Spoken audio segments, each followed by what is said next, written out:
Hi guys, my name is Yogesh Chaudhary and I welcome you all to Exam Live। तो आज का हमारा जो टॉपिक है वो करंट से रिलेटेड है। वो है आपका जो इंडियन स्टूडेंट्स फंसे हुए हैं यूक्रेन के अंदर, उनके ऊपर जो वहाँ की सिक्योरिटी फोर्सेस उनको रोक रही हैं बॉर्डर क्रॉस करने से, और उनके ऊपर जो असॉल्ट किया जा रहा है उसके बारे में है।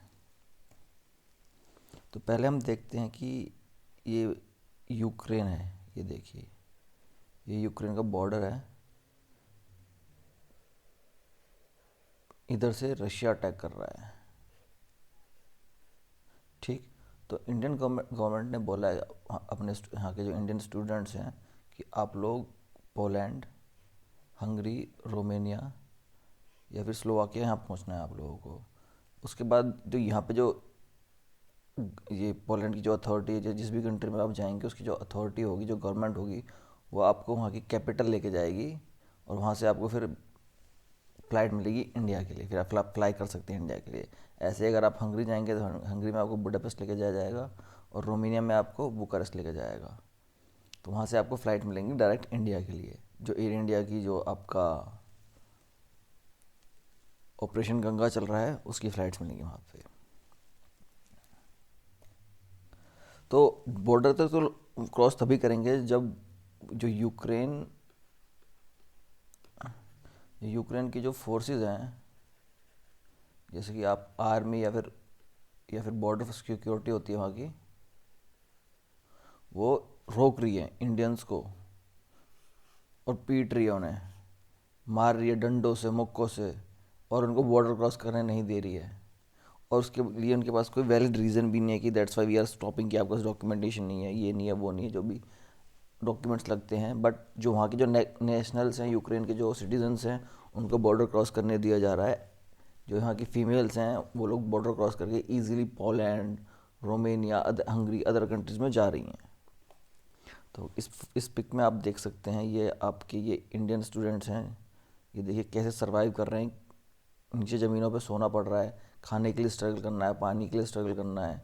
और आप देख सकते हैं कैसी कंडीशन में ये रहना है, बिल्कुल ही अनहाइजेनिक कंडीशन है जिसके अंदर ये सर्वाइव कर रहे हैं वहाँ पे। ये एक और आप पिक देखिए, इसमें आप इंडियन स्टूडेंट्स देख पाएंगे। ये लोग अपना सामान लेके बॉर्डर्स पे खड़े हैं, पर इनको कोई भी हेल्प नहीं मिल रही है यूक्रेन गवर्नमेंट की तरफ से। यूक्रेन के जो ऑफिशियल्स हैं वो उनको अलाउ नहीं कर रहे हैं बॉर्डर क्रॉस करने के लिए। एक और फोटो आप देख सकते हैं, यहाँ पे कितनी लंबी लाइन है, पीछे तक आप देख सकते हैं। यहाँ पे भी देखिए, ये इंडियन स्टूडेंट्स हैं। यहाँ पे ये कुछ, आई थिंक, यूक्रेन के नेशनल्स हैं। इनको तो इजीली क्रॉस करने देंगे, बट जो इंडियन नेशनल्स हैं इनको क्रॉस नहीं करने दिया जा रहा है बॉर्डर। तो इंडिया के जो वहाँ पे स्टूडेंट्स हैं वो कह रहे हैं उनको वहाँ पे टॉर्चर किया जा रहा है और they are not allowed to cross Ukraine border. और ये लोग पता कैसे चल रहा है, सब सोशल मीडिया पर शेयर कर रहे हैं। जो इंडियंस हैं इन्होंने अपनी वीडियोस और अपने पोस्ट मारते हुए जो कैसे पिटाई कर रहे हैं, जैसे उन सबके वहाँ पर डाले हुए हैं। देखिए, आपके लिए एक वीडियो भी डाला है, देखिए आप इसमें।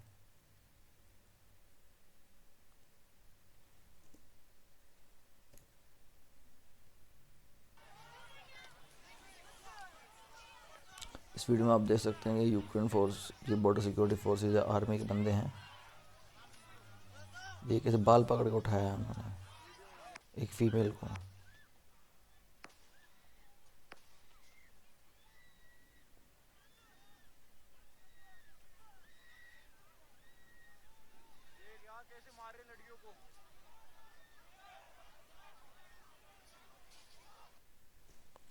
तो वीडियो में जैसे कि आपने देखा कि कंडीशन बहुत ही ज़्यादा ख़राब है।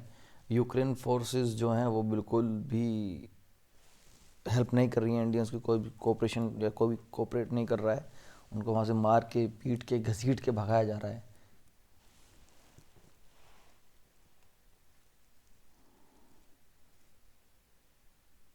रोका जा रहा है। वहाँ पे जो अथॉरिटीज़ हैं वो भी कुछ आपको वैलिड रीज़न नहीं दे पा रही हैं कि आपको इस वजह से रोका जा रहा है या आपको इसलिए अलाउड नहीं कर रहे हैं। और ये सब चीज़ ना सोशल मीडिया के थ्रू बाहर आ रही हैं, क्योंकि वहाँ पे इंडियन मीडिया तो इतना है नहीं वहाँ पे कि वो यहाँ पे कवरेज करके यहाँ पे दिखा सके। तो वहाँ पे जो बॉर्डर पे जो सिक्योरिटी फोर्सेस हैं वो बोल रही हैं आपकी गवर्नमेंट ने हमारे साथ कोऑपरेट नहीं किया है, यूक्रेन की हेल्प नहीं की है यूएनएससी की वोटिंग में। वो डायरेक्टली यूएनएससी वोटिंग का नाम तो नहीं लेते हैं, वो सिर्फ बोलते हैं कि your government has not cooperated with us, इसलिए हम लोग भी आपके साथ कोऑपरेट नहीं करेंगे और इसीलिए आपको बॉर्डर क्रॉस करने नहीं दे रहे हैं। तो आप ये फ़ोटो देख लीजिए, ये सरजी किसिलॉव हैं, ये यूक्रेन के एम्बेसडर हैं आपके यूएनएससी में, यूनाइटेड नेशंस में। तो इन्होंने बड़ी ही चालाकी से किसी कंट्री का नाम लिए बगैर कहा है कि आप लोगों को वोट करने से पहले, यूएनएससी में जो जनरल असेंबली में वोट हुआ था उसमें आपको वोट करने से पहले, एब्सटेन करने से पहले, वोट करें ना करें उससे पहले आपको ये सोचना चाहिए था कि आपके जो नेशनल्स हैं, जो हमारी कंट्री के अंदर हैं, उनकी सिक्योरिटी के बारे में सोचना चाहिए था। आप हमारे लिए वोट करो मत करो, पर आपको उनकी सिक्योरिटी और उनकी सेफ्टी के लिए इस वॉर को एंड करने के लिए वोट करना चाहिए था। तो कुछ ऐसा इनका स्टेटमेंट है। और इंडिया के लिए तो फिर भी इतना भी डेंजर नहीं है इंडियन स्टूडेंट्स के लिए, बट जो चाइनीज़ स्टूडेंट्स हैं उनके लिए तो कंडीशन बहुत ज़्यादा ख़राब है। उनकी गवर्नमेंट ने उनको बोला कि आप लोग बॉर्डर पे मत जाइए, आप लोग भी अंदर ही बंकर्स में, जहाँ भी आपको जगह मिलती है यहाँ पे छुप के रहिए। अगर आपसे कोई आपकी नेशनलिटी पूछता है तो आप चाइनीज़ मत बताना कि that you are from China, आप जापान या कोई और साउथ ईस्ट एशियन कंट्रीज़ का नाम लीजिए। तो वहाँ पे कंडीशन बहुत ख़राब है, क्योंकि अभी हुआ क्या है कि सिर्फ यूक्रेन से सिर्फ फीमेल्स को अलाउ किया गया है, और जो भी अंडर 18 या अबव 60 के जो मेल हैं उनको बाहर जाने के लिए बोला है कि आप that you can leave the country. But अभी एग्जैक्टली हो क्या रहा है, तो जो चाइनीज़ सोशल मीडिया वहाँ पे ये मीम्स और ये पोस्ट शेयर किए जा रहे हैं कि आपके जो फीमेल्स हैं उनको यहाँ पे भेज दीजिए, we will take care of them and etcetera etcetera truck करके वहाँ पे ये चल रहा है। तो इसलिए चाइनीज़ के लिए बहुत डेंजर है अभी यूक्रेन के अंदर। तो इसी के लिए इंडियन अपने मोदी जी ने भी एक बोला था कि why Indian student goes to these small countries, इन छोटे देशों में क्यों जाते हैं मेडिसिन की पढ़ाई के लिए।